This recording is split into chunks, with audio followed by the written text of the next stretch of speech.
ప్రాచీన శాస్త్రీయ అత్యాధునిక వైద్య విధానాలను వినూత్నంగా ఒకే గొడుగు కింద అందుబాటులోకి తీసుకొచ్చింది మెడి9 integrated medical system. Goshamahal BJP MLA Raja Singh కు మెటా సంస్థ షాక్ ఇచ్చింది.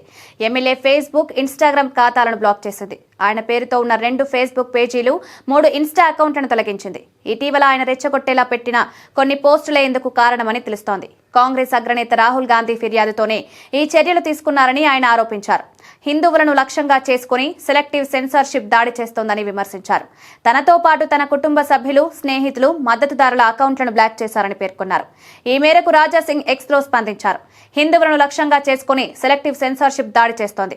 గురువారం నా కుటుంబం, స్నేహితులు, కార్యకర్తలు, మద్దతుదారుల సామాజిక మాధ్యమాల ఖాతాలను ఫేస్బుక్, ఇన్స్టాగ్రామ్ బ్లాక్ చేయడం చాలా దురదృష్టకరం. కాంగ్రెస్ నాయకుడు రాహుల్ గాంధీ చేసిన ఫిర్యాదు ఆధారంగా నా అధికారిక ఖాతాలకు అన్యాయం జరిగిందని రాజాసింగ్ ఆగ్రహం వ్యక్తం చేశారు. రంజాన్ మాసం సందర్భంగా ముస్లిం ఉద్యోగులకు తెలంగాణ ప్రభుత్వం వెసులుబాటు కల్పించడంపై రాజాసింగ్ తీవ్రంగా మండిపడ్డారు.